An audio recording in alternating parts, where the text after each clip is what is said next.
cool, guys. I was just walking there. So it's not exactly New York, but a lot of times when you see New York in the movies, it was shot right here on the Universal Metro sets. If you can make it here, you can make it anywhere. Even if you make it here on the Universal lot.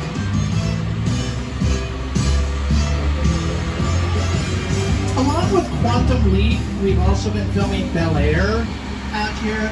We've been using it for Grand Crew, and we're filming a new television show based on the films Ted and Ted 2. The name of the show is Ted. Seth MacFarlane, who directed the two movies, he's executive producing the show. He's also going to be the voice of Ted, like he was in the films. But the movies starred Mark Wahlberg as John Bennett. The TV series takes place when John is still a teenager. So there's a different actor who's going to be...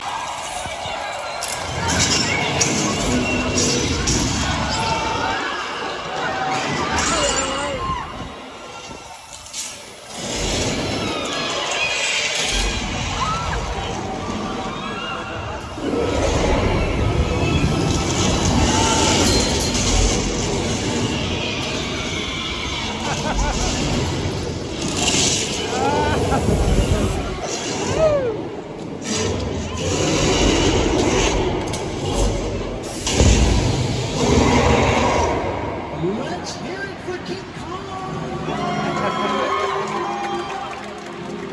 Thank you, King Kong! Back to Feature Part 2. The only cars that we have on display that don't work, the Flintstones. They don't have engines. Flintstones had to use their feet to get them to work. There's a car from Harry Potter. There's vehicles from the Jurassic Park and Jurassic World films. And up on the monitors, these are other picture cars in action. Uh-oh, don't. Mira, ahí está.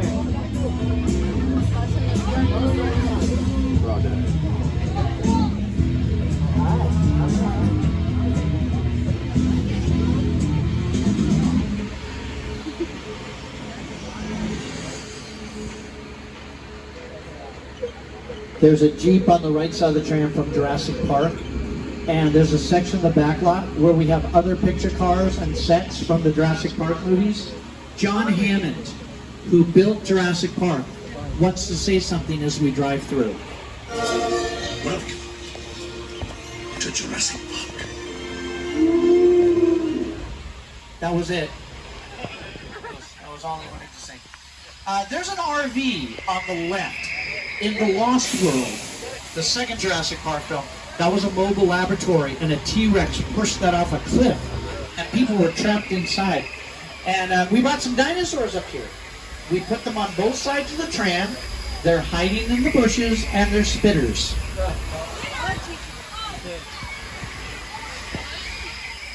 Why would we do that? Oh, they're hitting the second car. That's terrible.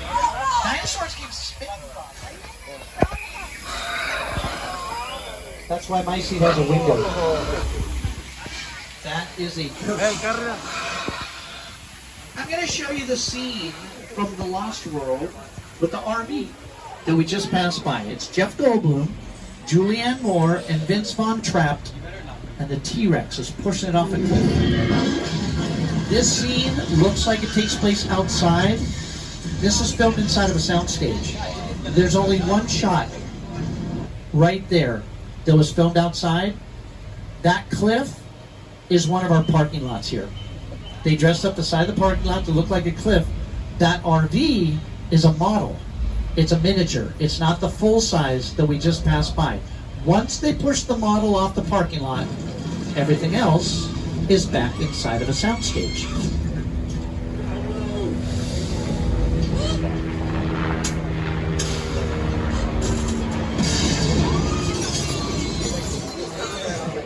It was raining in that scene. It's supposed to rain a little bit later this afternoon. But what if we're making a movie or a television show and the script calls for rain and the crew doesn't want to hang around waiting for the rain to start? We can make rain on cue at any time. And we're going to show you how on our back lot. We're going to stop in an area called Old Mexico and we're going to make it rain. We're not going to use any computer effects. We're not going to use any CGI.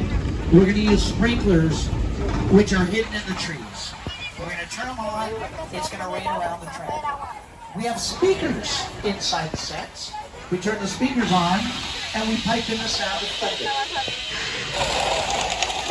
We're flashing strobe lights occasionally, because on film, that's going to look like lightning is flashing. This is how easy it is to create an instant storm. Let's start the rain.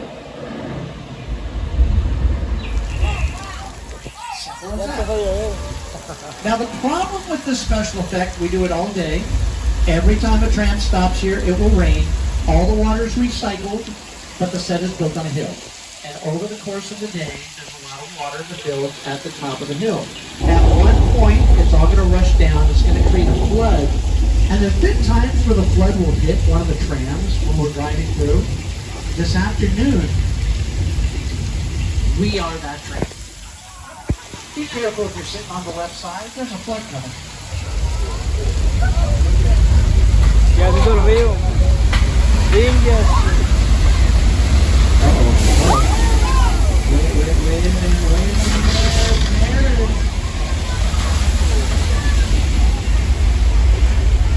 Now look up at one of the monitors, and here's the flash flood as seen in the movie Big Fat Liar.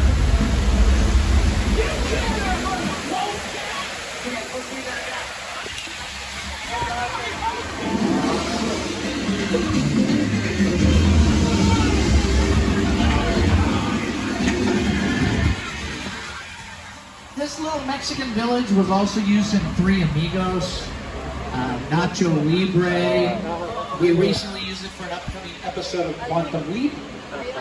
There was an episode of Quantum Leap earlier this season that took place in the Old West. Almost the entire episode filmed out this part of the background, our Western Canada.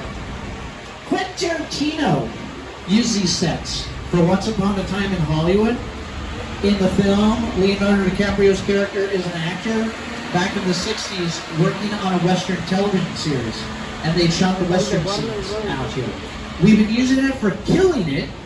That's a comedy series on the Peacock Network with Craig Robinson. And never have I ever shot some scenes out here for their final season. A lot of famous cowboys made movies here. John Wayne, Jimmy Stewart, Kirk Douglas, Clint Eastwood. These are some of Universal's Western stars in our backlot sets.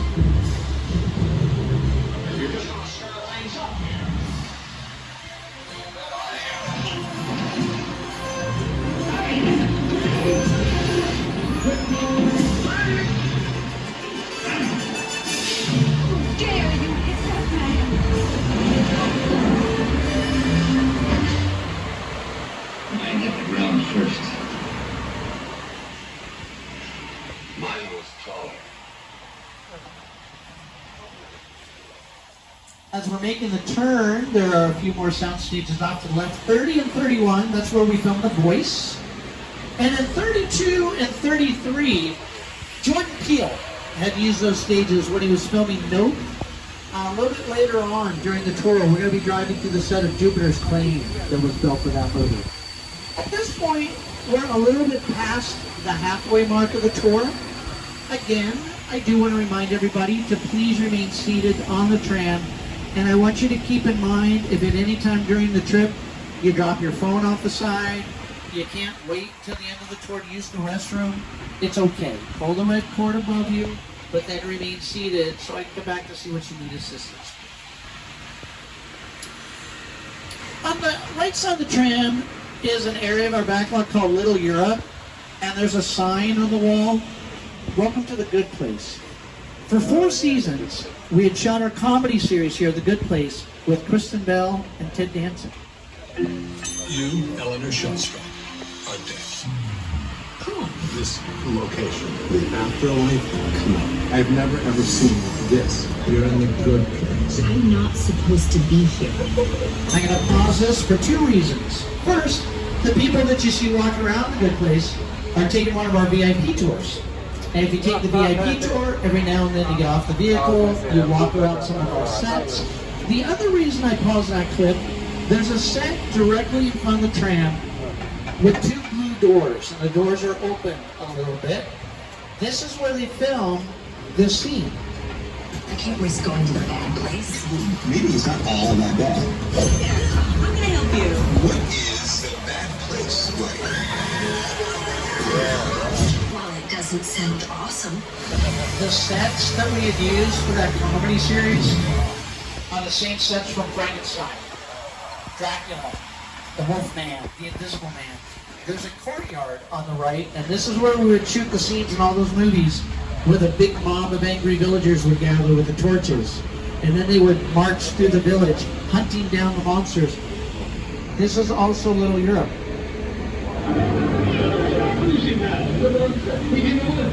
Get out of that house. Raise all the men you can, lock them indoors and wait for me. I'm ready! Go, horses and go!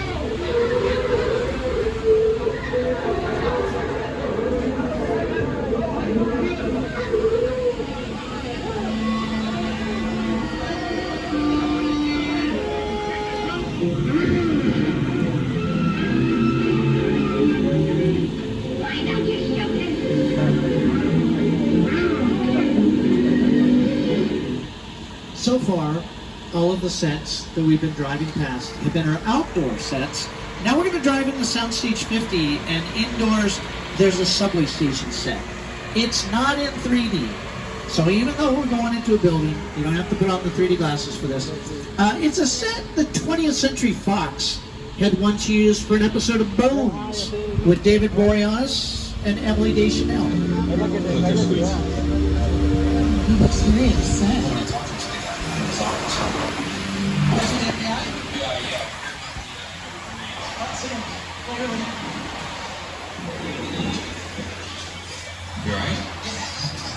We're going to stop here for just a moment if you want to take some pictures of the set. But even when we come to a complete stop, please remember to remain seated. When they're filming that...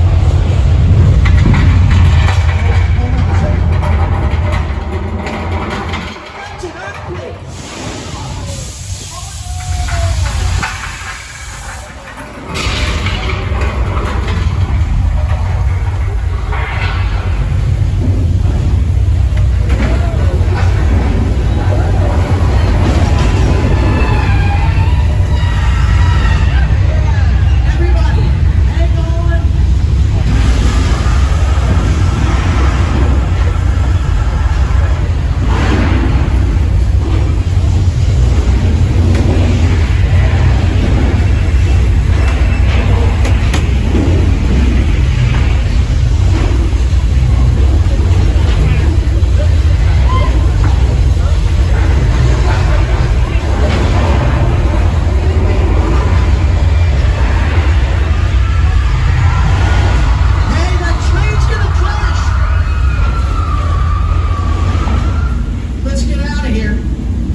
Used our earthquake attraction.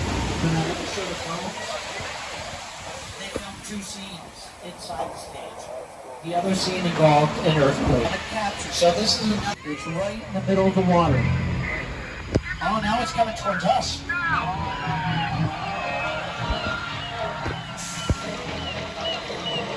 Mister, the beach is closed. There's a shark. Are you alright? The shark ate him. Yay! This is a really old dock that we're driving across. This is very slippery. So everybody, please remain seated. Wait, the shark took the dock.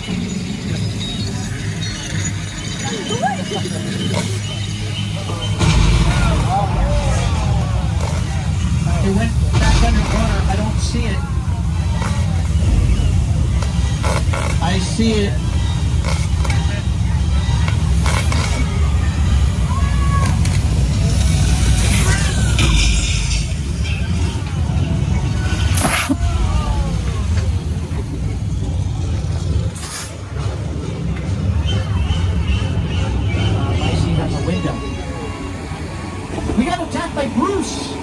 That's the name the production gave the shark when they were filming Jaws.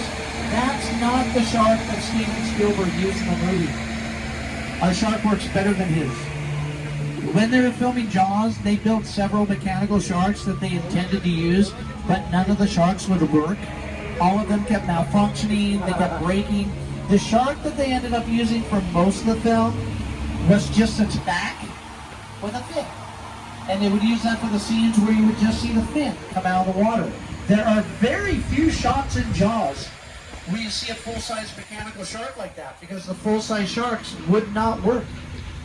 That's a much more shark. The shark was frustrating. It didn't really work all the time. It really worked hardly at all. Wherever you were on the island, you were hearing reports. They were always saying, the shark is not working. Repeat, the shark is not working. We just waited around. We just waited and waited and waited. The shark well enough. For a while there, it was so I didn't always shark a lot.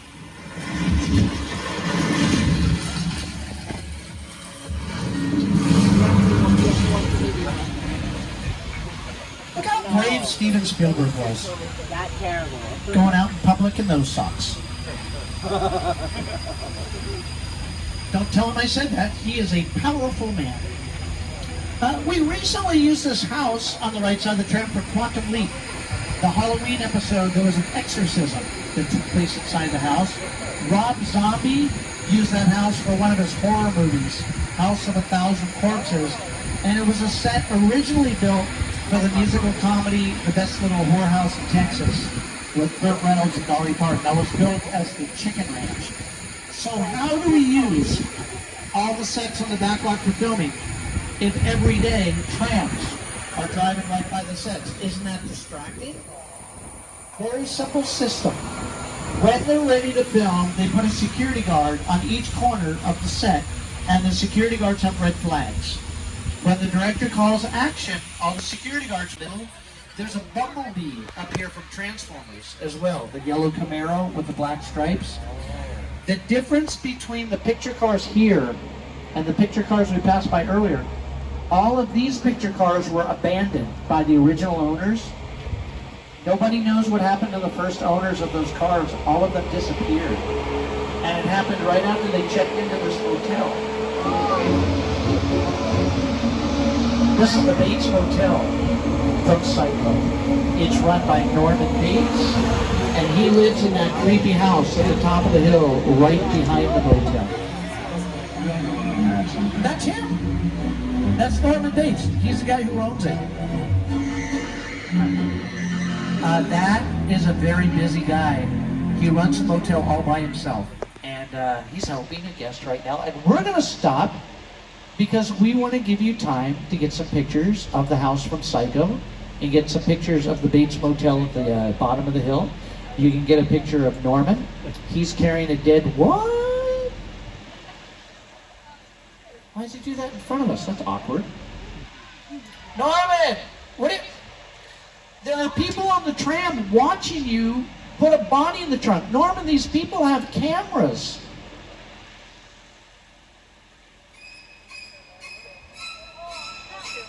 He has a knife. Norman, stay there. Don't walk towards the tram with the knife. Norman Bates, you know better than that. I will tell your mother. That stopped him. Norman lives with his mother in the house at the top of the hill. Mrs. Bates is sitting in a chair right now, looking out of her bedroom window from the second floor. You might catch a glimpse of his mother as we drive by the front of the house. Can you see her upstairs? That is a handsome woman. And look what happened behind Norman's home. An airplane crashed and it destroyed the whole neighborhood. This is a set that Steven Spielberg had built for the filming of War of the Worlds. The airplane crash is a perfect example of a set that is all designed around the vision of Steven. He's like, yeah, to sit down and talk about the war of the world. Because it's just something you don't see. You're doing good. Listen, I want you to close your eyes, okay? Got them closed?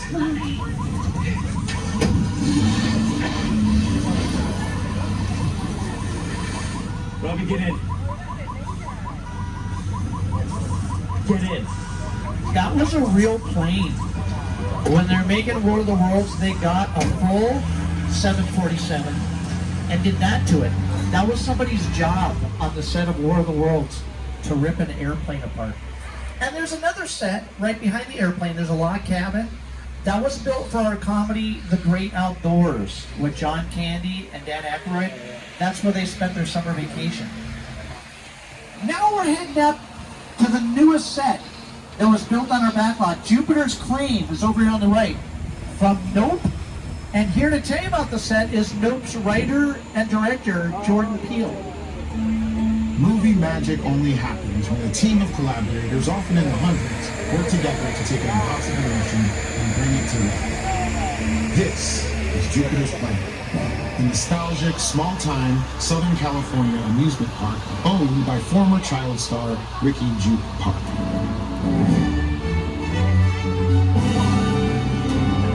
Over there, look into the winking room and have your picture taken just like the kids in that old 90s movie Kid Sheriff. That's what this whole place is loosely based on. Remember that one? No? What? A little further down, you can see the brand new Star Lasso experience. To showcase an unbelievable new live show. So live and anyway, behind this Hollywood fantasy, the gold rush into your town lies a sinister story. It is smack dab in the center of the New York hotspot.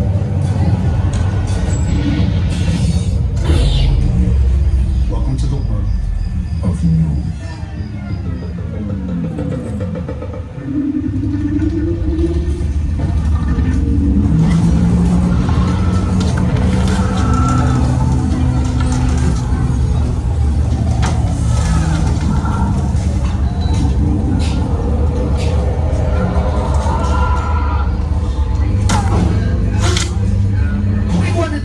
Here just for a moment, allowing you time to get some pictures of the set. The film Nope is currently streaming on the Peacock Network.